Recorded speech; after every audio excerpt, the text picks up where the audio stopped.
All right, now let's talk about one of the biggest moves that HYBE has made in the US recently. So on October 7th, HYBE America officially launched something called HYBE Label Service, or HLS for short. And this turns out to be a new division that's basically designed to help artists and labels grow their presence internationally. And what's interesting is that this isn't just about Hive's own artists. They're opening this up to independent artists and labels as well. So that's a big deal because it shows that Hive is trying to move beyond being just a company that manages idols or produces music. Rather, they want to become a major player in the global music infrastructure game, which they have signaled since, especially since last year, right? So, what exactly does this new division HLS do? We can think of it as a global support hub. So they will handle things like distribution, manufacturing, and marketing and promotion. Basically, all the back end stuff that helps artists get their music out to the world. And instead of each label doing everything separately, Hive is now centralizing those resources under one umbrella to make things a lot more efficient and powerful. And the division is split into two big parts: global distribution and global MMP, which stand for marketing and promotion. Okay. Now, leading this entire operation is Ryan Hyung-woo No Hyung-woo. So he just got promoted to Chief Business Officer, CBO, a position of Hive America. And if you have been following Hive's US expansion, you've probably seen his name before. So he's been with the company since 2022 and played a key role in building their distribution and marketing structure from the ground up. And he was previously serving as Chief Strategy Officer, CSO. But then, now he has become a CBO. And Ryan said that he is honored to help lay the foundation for Hybe artists to stand at the center of the global market. And I guess given how aggressively Hybe has been expanding, it makes sense that they would want someone like him leading this charge. But Hybe isn't stopping with just internal leadership. They brought in two pretty big names from the US music industry to run the key divisions. So for global distribution, they tapped Mike Rydberg. He's the former COO of Big Machine Label Group. And this guy has experience overseeing marketing, streaming, and releases for major labels like Big Machine Records and Nashville Harbor. So he'll be in charge of getting Hive's music, both new releases and catalog, out to the world in the smartest way possible, or that's what they're aiming for. And he said, "I'm honored to join the Hive America team and thankful to Ryan No for the opportunity to grow, collaborate, and continue pushing creative boundaries together." And here is his track record on his LinkedIn page. Then, for global marketing and promotion, they hired Mark Flaherty. So, he's worked at places like Warner Records, Interscope Records, and 88 Rising. And he has also helped Southeast Asian artists grow their international profiles. So, these are pretty interesting hires. And Mark said, "I'm excited and grateful for the opportunity to work alongside the entire Hive team, helping to stretch the boundaries of what a global music company can be." Now, the bigger picture here is that Hive isn't just building a large K-pop music label anymore. Again, they are positioning themselves to compete directly with the global distribution giants like Universal Music Group and Sony Music Entertainment and Warner Music Group, the big three in the global scale. And the fact that they are opening these services to non-Hybe artists, that puts them in the same conversation as the biggest players in the industry. And Isaac Lee, who is now the CEO and chairman of Hive America, said that This launch marks a key turning point in HYBE's global strategy. He said, by centralizing our essential global support functions and bringing in top-tier leaders like Mike Ripberg and Mark Flaherty, we are providing our artists with an unparalleled platform for continued worldwide success. In other words, centralizing support functions and bringing in top talent gives their artists and their partners a platform to grow worldwide.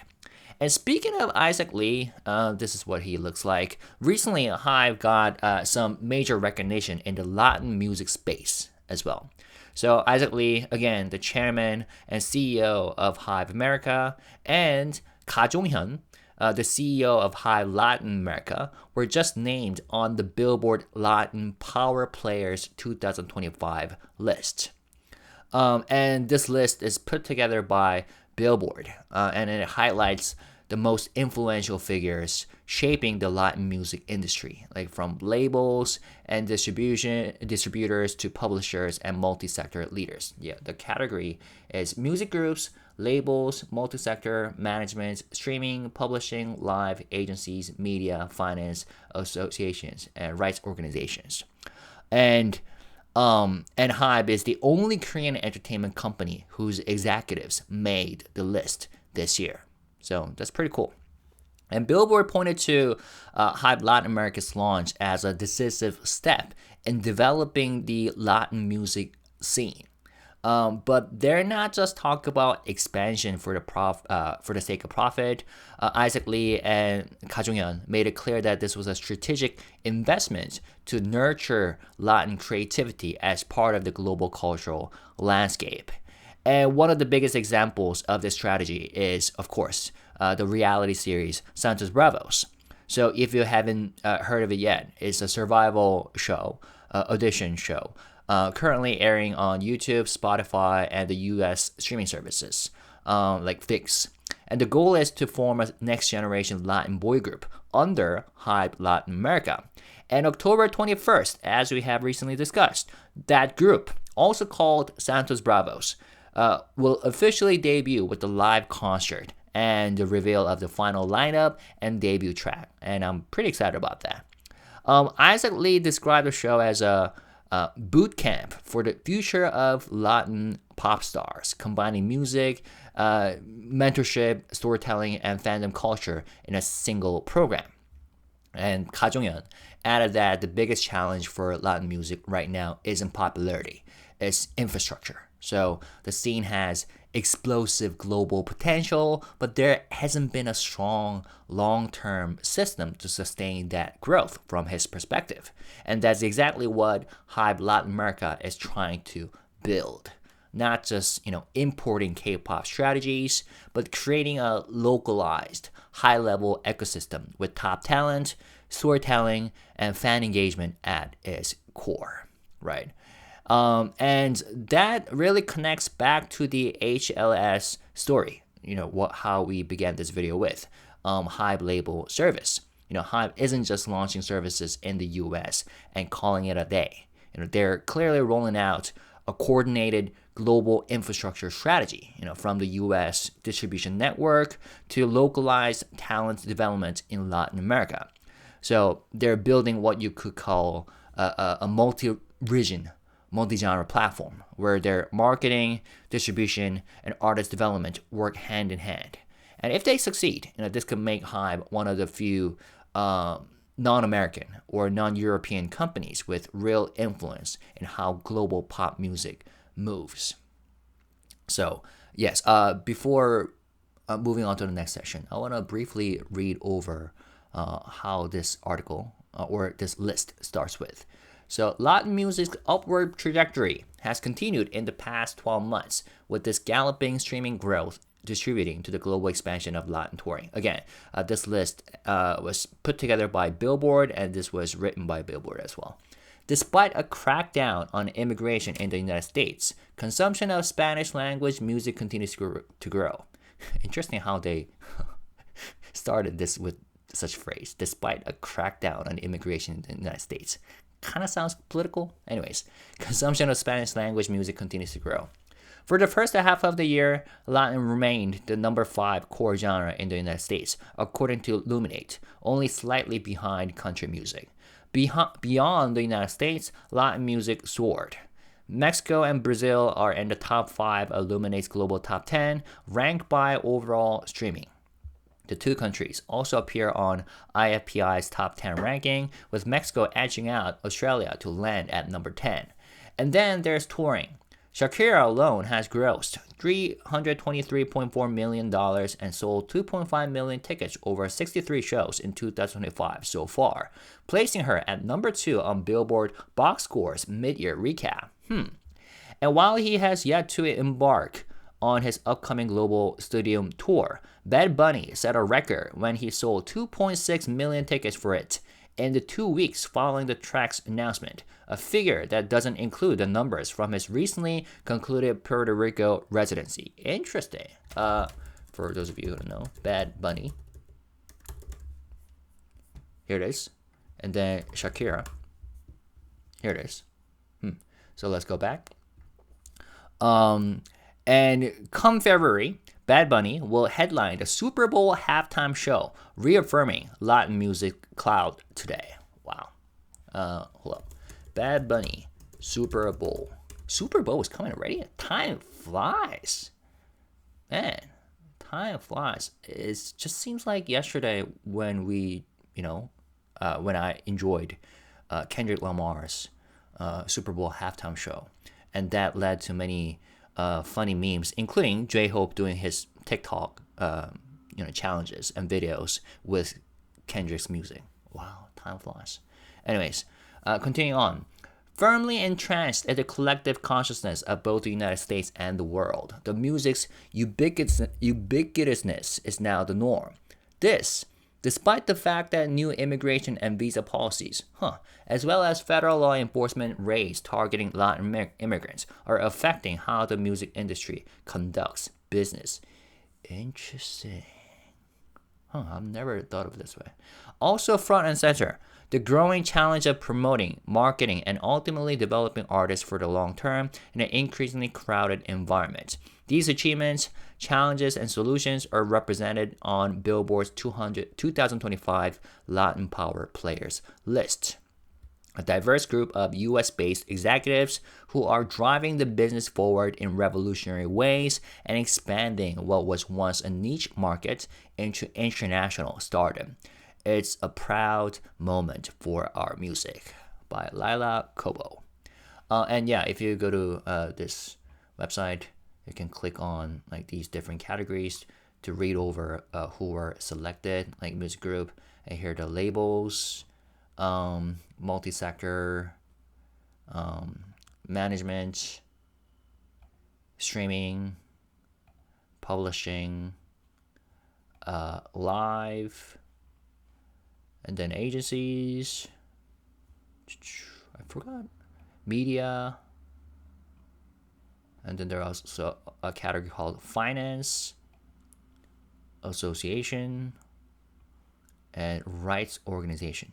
I forgot which sector, hold on, ISEC, okay, not management, multi-sector, label. Oh, yes. So they fell under the category labels. Isaac Lee, who recently became CEO of HYBE America in addition to his prior roles as chairman of HYBE America and HYBE Latin America, and J.H. Ka, took a defining step in launching HYBE Latin America, not just as an expansion into a fast-growing market, but as a strategic bet on Latin creativity as a global cultural force, Ka says. One of the company's biggest developments has been the reality TV show SANTOS BRAVOS, a boot camp style format designed to develop the future of Latin pop stars that combines music, mentorship, and storytelling and fandom activation, culminating in a live finale. According to Lee, In addition to that, Ka says, our focus has been building long-term infrastructure, signing top-tier talent, establishing regional operations, and assembling a world-class team that blends music development, storytelling, and fan innovation. Biggest issue facing Latin music. As Latin music continues to gain global momentum, Ka says, one of the key challenges is the absence of robust infrastructure to support long-term careers.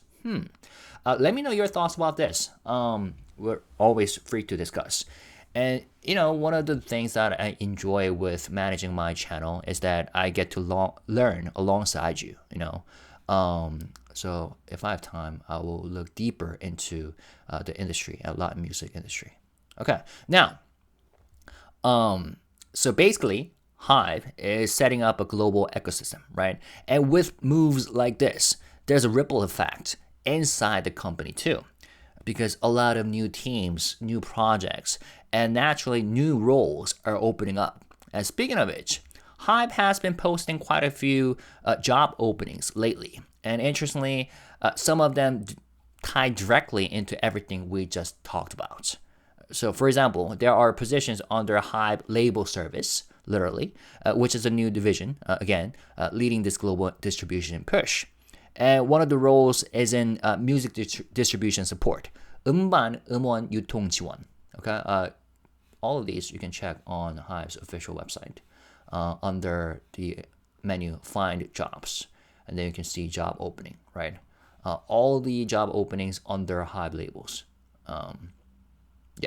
Anyways, so for this one, basically it's the hands-on work that helps artists get their music out to the world. So think document handling, logistics, release coordination, like the behind-the-scenes stuff that makes a global launch actually happen. Then there's a business management role within HYBE Label Service. Okay. Label Service. So, umban, that's what we just looked at. So here we go. This one is a business management role. This one's more analytical, like tracking sales, forecasting demand, managing inventory, and making sure the company's releases make financial sense. So, in other words, it's the operational backbone of this new global structure. And it's not just label service. Over at Hive's HQ, they're also hiring for global strategy positions. Global 전략. Yeah, right here. Including one focused on tech and innovation, like this one. So these are the kinds of roles that shape Hive's long-term vision, like the same vision behind the U.S. and Latin America expansion we've been talking about. Okay, so indeed, it's interesting that Hive just launched a new service, new division, and then they are hiring for new positions. So what do you think? After hearing all these, what do you think about Hive expanding beyond K-pop and stepping into global infrastructure like this? I mean, we have talked about this ever since they made an announcement about HYBE 2.0 strategy last year. But now it's getting clearer and clearer in terms of their direction and their vision, right? And do you see this becoming a real challenge to companies like Universal and Sony and Warner Music Group down the line? And do you think that this global push will make HYBE stronger, or is there a risk of spreading too thin? You know what I'm saying? And having too much on your plate. And more importantly, as fans, how do you want HYBE to use this growing global influence? Let me know all your thoughts in the comment section. And, as a fan and as a shareholder, I hope that all these businesses create great synergy effects for all the artists and projects that HYBE is dealing with. All right. I'm looking forward to reading your comments. And as always, let's stay positive, respectful, and classy. By the way, Korea, believe it or not, is still cloudy and rainy in Korea. Chuseok holidays are over, but the weather, I hope it gets sunny. Because as RM said, the weather affects your mood. You know what I'm saying? Anyways, why am I saying this? Have a wonderful day and evening and night. All right? Peace and love. Bye-bye.